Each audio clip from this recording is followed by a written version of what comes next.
صباح الخير لكل مشاهدين الام تي في.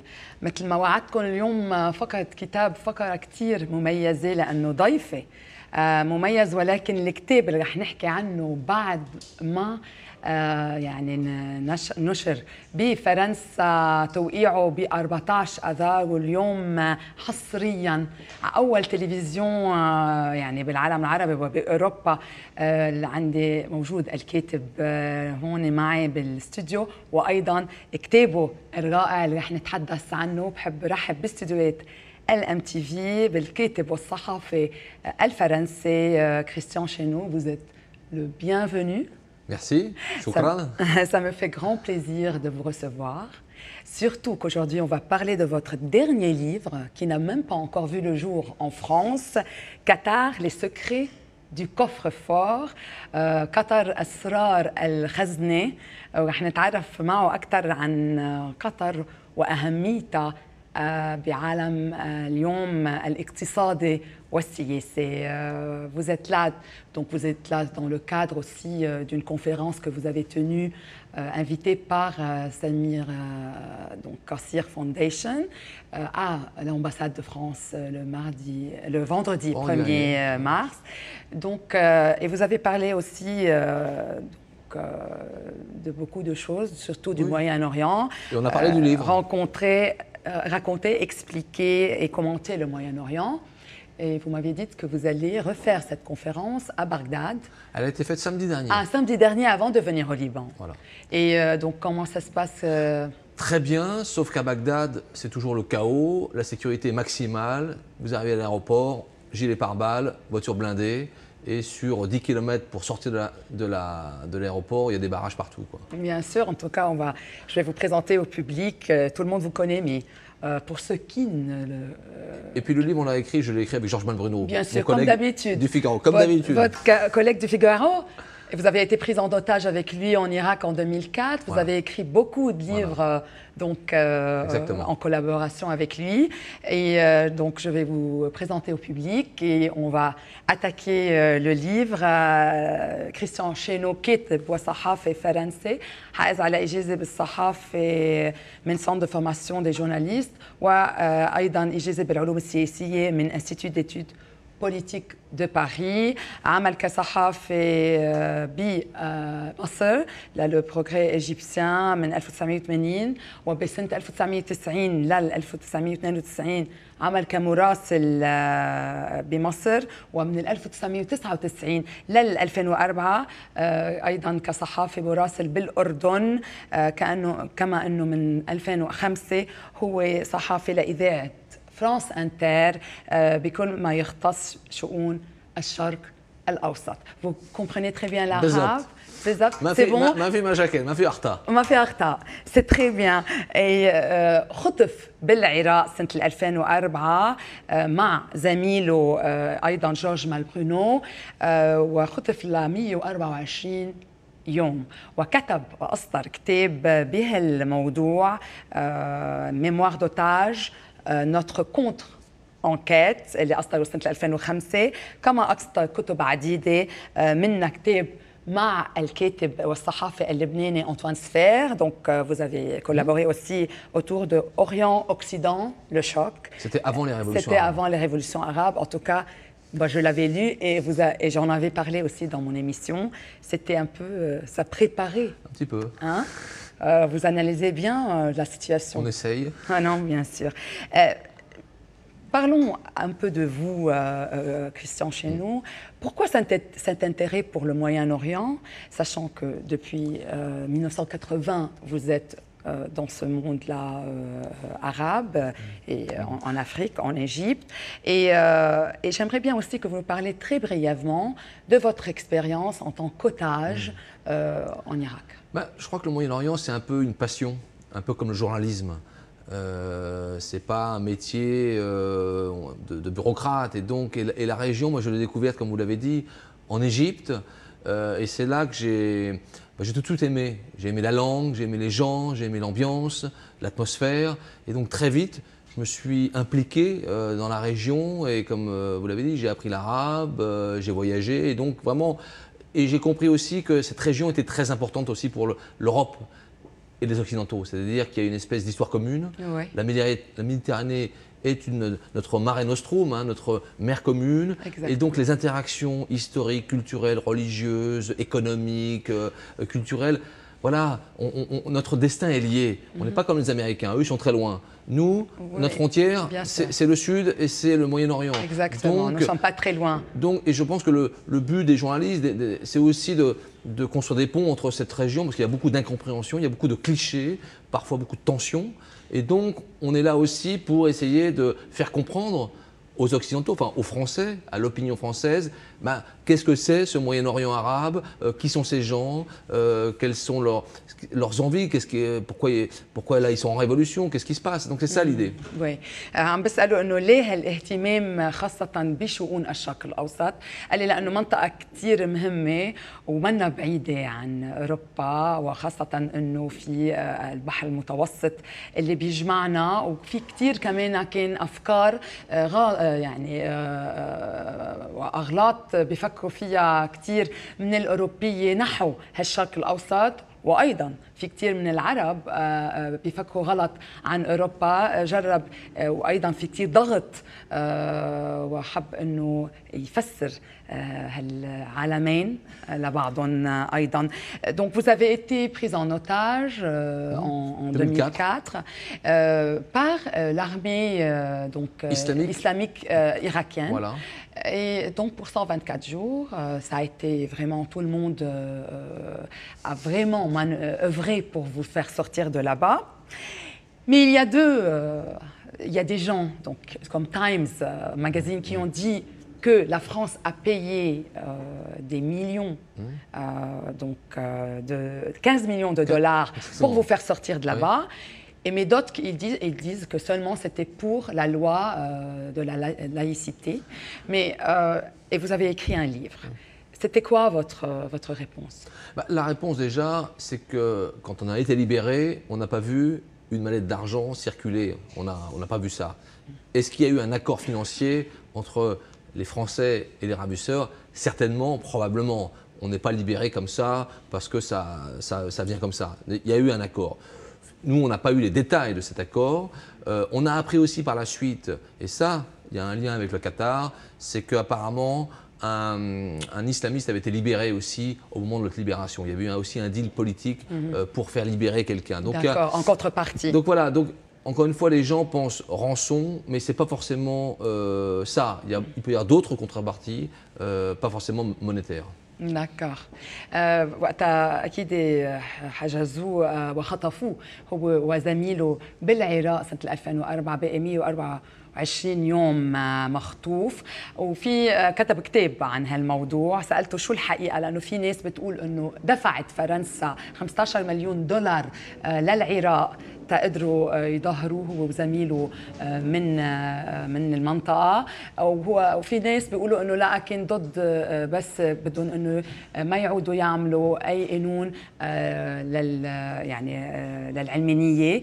وسألته شو اللي هو بيجاوب، قال هو إنه ما شاف أكيد يعني شنطة فيها مصاري عم تتداول، بس إنه ممكن كتير يكون صار في تشاور بين الحكومة الفرنسية والحكومة العراقية. عم بيقول إنه كمان مقابل لكن في عراقي محجوز بفرنسا، وهيك إنه كمان مش بفرنسا، وين؟ بعراق. بعراق. Les Français, qu'est-ce qu'ils ont à faire là? Ils ont fait passer les messages aux Américains et aux autorités irakiennes qu'ils souhaitaient la libération de quelqu'un. d'accord. لكن العراق كان محجوز بالعراق، ولكن طلبوا من الحكومة الفرنسية تحكي مع الأمريكان ليقدروا يطلعوه من وين. بالضبط. C'est bien, j'adore ça. C'est beau. Et je vois bien que c'était une expérience qui peut-être vous a mené à plus de compréhension. Peut-être. D'ailleurs, ce qui est très intéressant, c'est qu'après notre libération, beaucoup de mes amis arabes en Jordanie, en Irak, ici au Liban, me disaient mais est-ce que tu vas continuer à t'intéresser à la région? Parce qu'ils avaient peur que ça a créé un choc. Je dis non, mais j'ai rien, au contraire. Moi, les ravisseurs, c'est des ravisseurs. On s'en est sortis, voilà. Ça ne change rien sur mes idées politiques, sur ma relation avec la région. C'est pas parce que vous avez un petit groupe qui prend des otages que tous les gens sont associés à ces gens-là. Bien sûr, bien sûr. عم بيقول انه من بعد ما خطفوه هذا الشيء ما عمل له صدمه، وكل اللي حواليه سالوه انه رح ترجع تروح على العراق. يحو من يومين كان بالعراق ما عنده اي مشكله، قال لي لا بالعكس هذا الشيء مش معناتها انه كل الناس ما بتسوى، هذا في ناس خطفوه ورجعوه، وهذه كانت تجربه اكيد مش حلوه ولكن تعلم منها كثير وفهم اكثر امور بالمنطقه. On va attaquer Qatar, les secrets du coffre-fort, dans lequel vous menez donc une enquête qui montre comment cette puissance arrive à créer un empire sans armes en achetant le monde. En tout cas, en essayant. Oui, mais vous donnez des exemples et on voit qu'ils sont partout. Et toutes les plus grandes compagnies du monde, ils ont leur main dessus. C'est-à-dire qu'il faut bien comprendre le Qatar, qu'est-ce que c'est? Oui. Le Qatar, c'est un pays qui est à peu près grand comme la Corse, 10 000 km², 200 000 nationaux, c'est-à-dire c'est un quartier de Beyrouth, c'est un petit quartier de Beyrouth, et qui sont très très riches. Ils ont une réserve de gaz pour 200 à 300 ans, du pétrole pour 30 à 50 ans, et tous les ans, ils ont 50 milliards de dollars cash qu'ils peuvent dépenser pour acheter. Donc on remarque que c'est un pays qui a beaucoup de cash alors que... Une toute petite population. C'est comme si... Une toute petite population et cash alors que dans le monde entier, il y a une crise économique où le cash n'existe plus. Exemple, je parle de 50 milliards de dollars et la dette du Liban c'est 50 milliards. Ils pourraient en une année racheter la dette du Liban, comme ça. Donc, s'ils le veulent. S'ils le voulaient, évidemment. Ouais. Donc eux, évidemment, je crois qu'il y a deux choses importantes à dire. Il y a deux événements qui ont traduit la montée en puissance du Qatar sur la scène internationale. C'est la Coupe du Monde qu'ils ont gagnée en 2010 et la guerre en Libye, la guerre en Libye où ils sont devenus des combattants, ils ont participé à une guerre. Et depuis ce temps-là, effectivement, ils ont des ambitions, pas simplement d'acheter des entreprises, mais aussi de, je dirais, gouverner la région. De mener le jeu politique, mais d'une façon très civilisée, si on peut le dire. En tout cas, d'influencer, de jouer toutes leurs cartes, des cartes politiques, diplomatiques, le carnet de chèques, pour influencer sur les dossiers régionaux. D'accord.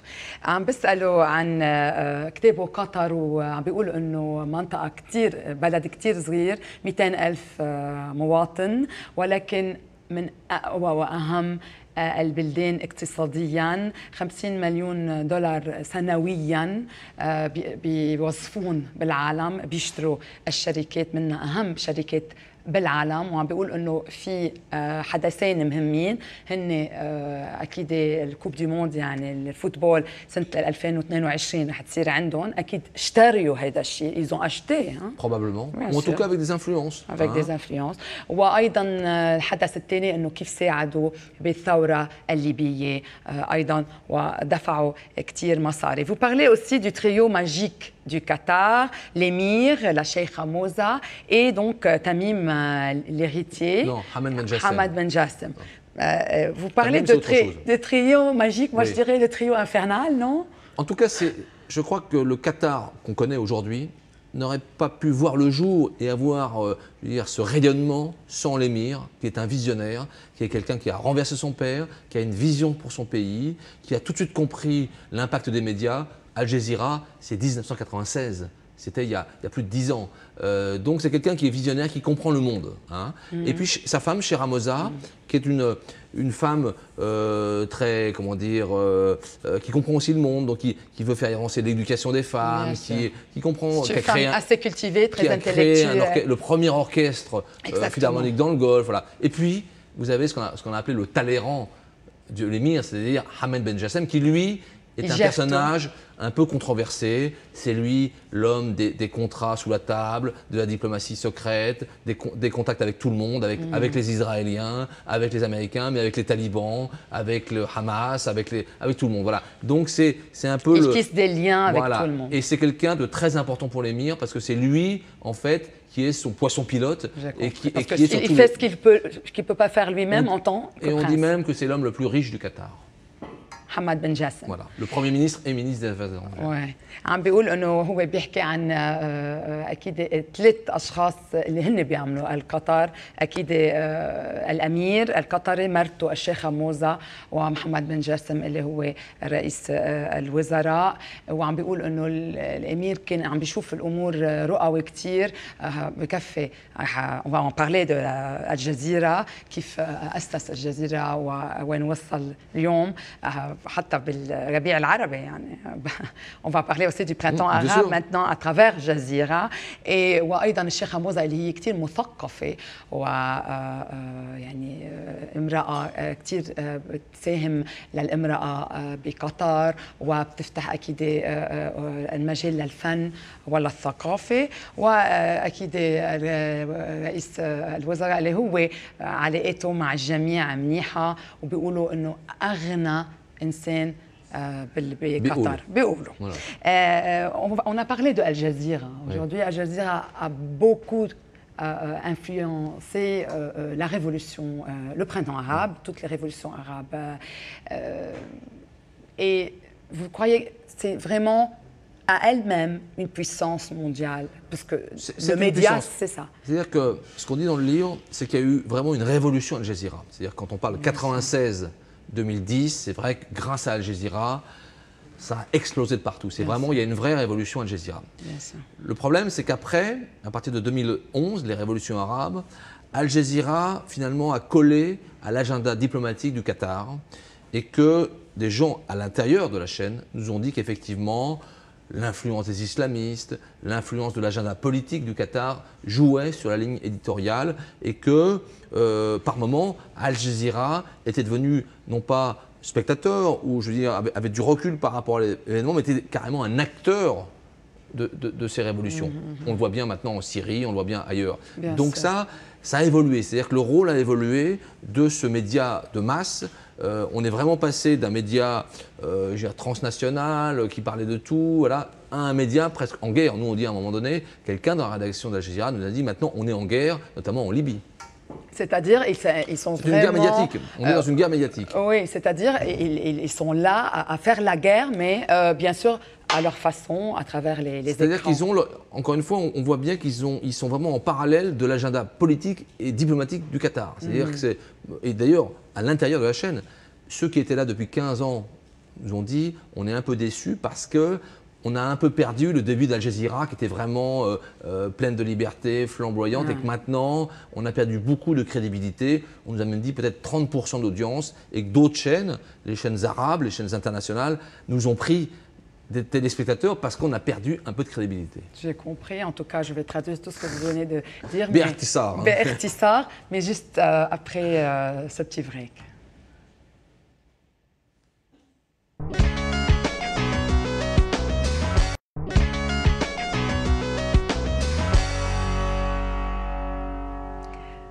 مشاهدينا الكرام، منتابع حلقتنا المميزة من كتاب مع الكاتب والصحافي الفرنسي كريستيان شينو، وكتابه كاتار لي سكري دو كوفر اللي حصريا عم نحكي عنه لأول مرة بالعالم كله، لأنه ليطلع على تلفزيون فرنسية عم بيقول لي ب 16 اذار مع روكيه. يعني اليوم فينا نقول انه نحن عن جد انجاز بالام تي في. دونك فو بارلي، كنا عم بيحكي عن الجزيره وقد ايه اهميتها، وعم بيقول انه وقت بلشوا 1996 ما كانت هي نظرتهم. يعني اليوم فاتوا اكثر بالسياسه والحرب بالعالم العربي، وهيدا حطوا تقلن بهيدا الموضوع ايضا، ولليوم منشاهد هيدا الموضوع. Donc vous dites que les princes du Qatar soutiennent les frères musulmans et ont soutenu donc le renversement en Libye, et aujourd'hui soutiennent certaines franges en Syrie. Oui, c'est-à-dire que maintenant, et là on le raconte bien dans le livre, il y a un vrai duel entre l'émir et Bachar al-Assad. Il faut qu'il y en ait un des deux qui tombe. C'est-à-dire que maintenant l'émir est engagé à fond pour que Bachar tombe, parce que les Qatariens savent que si Bachar el-Assad reste un peu au pouvoir ou reste pas complètement éliminé, ils vont subir peut-être des conséquences à un moment donné et que les Syriens se vengeront à un moment donné. Et donc, il y a vraiment presque un duel à mort. Je veux dire, c'est presque une tragédie grecque, quoi. C'est-à-dire qu'il faut que… Donc, eux font tout leur possible pour mobiliser l'argent, les soutiens diplomatiques pour faire tomber le régime. Donc là, il y a un vrai combat à mort entre le Qatar et Bachar el-Assad, le régime syrien. إنه في حرب للموت بين بشار الأسد والأمير القطري وعم بيقول إنه واحد منهم لازم يموت يعني ويروح خاصة إنه عم بيقول إنه ممكن يرجعوا السوريين يعني يقووا عليهم من هيك عم بيوصفوا مصرياتهم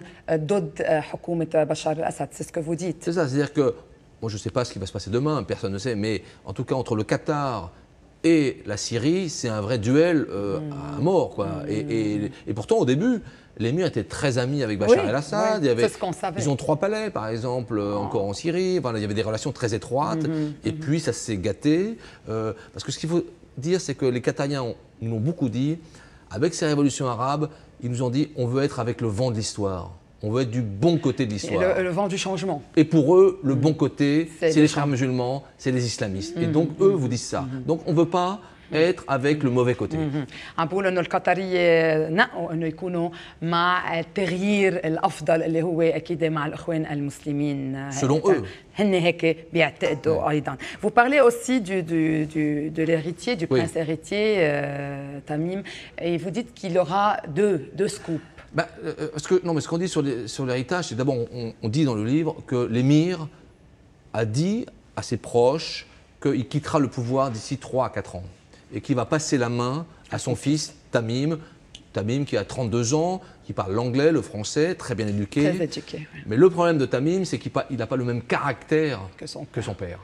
Et tout le monde, les grandes questions qu'on se pose, c'est comment va diriger Tamim. Mais ce n'est pas lui qui va diriger, comme d'habitude. Ah bah en tout cas, il y aura des gens, mais est-ce est-ce qu'il va adopter une ligne plutôt un Qatar qui fait la médiation ou le Qatar qui est en guerre? Là, il y a une grosse différence depuis 2 ans et on ne sait pas. Et ça, c'est le grand point d'interrogation. Vous parlez de racheter quelque chose de russe. Alors, l'autre scoop, donc ça c'est un des premières informations, on a des scoops qu'on livre dans le livre, c'est qu'à un moment donné, en 2012, le Qatar, Hamad Ben Jassem, a essayé d'acheter le veto russe à l'ONU. Et évidemment, Lavrov est parti en colère. Comme quoi, les Qatariens n'ont peur de rien. Ont un culot extraordinaire et pensent que tout s'achète. C'est-à-dire qu'avec l'argent, on achète tout le monde. Oui, بفكروا القطرية إنه كل شيء بينشرى، كل الحل هو بالمصاري، والأمير التميم اللي رح ياخذ محل بيه بعد 3-4 سنين عم بيتساءلوا إذا رح يكون بقوة شخصية والده الأمير. Juste pour conclure, est-ce qu'il y a un danger à ce que le Qatar bouffe le monde ou bien non? Non. C'est-à-dire qu'on dit vraiment c'est la grenouille qui veut se faire plus grosse que le bœuf. Évidemment. Mais ils ont des limites eux aussi. Ils ont des limites. Ouais. Ils ne peuvent pas contrôler tout le monde. Non. Et puis maintenant, c'est ça le problème, et on dit à la fin, c'est que le Qatar maintenant a beaucoup d'ennemis. Et on cite un proverbe arabe qui dit si ta maison est en verre, ne lance pas de pierre. Et c'est un peu le cas du Qatar. C'est-à-dire que maintenant, il lance beaucoup de pierres et que peut-être un jour. إنه ما في خطر إنه القطر ياكل العالم، بالعكس يعني صار عنده كثير ناس ضده، ولازم يمكن مع الوقت بتخف سلطته على العالم، والمصاري ما بتشتري كل شيء. L'argent n'achète pas tout, n'est-ce pas? Bah heureusement, parce que sinon le monde serait triste. Bien sûr. En tout cas, Christian Chesneau, merci beaucoup. Merci à vous. Pour cette exclusivité. Et on espère vous revoir au Liban pour de nouveaux livres aussi intéressants que celui-là. Merci. Merci à vous. شكرا جزيلا. Merci. مشاهدينا الكرام، أنا بشوفكم نهار الخميس، وهلا بنبقى مع زميلتي غولا.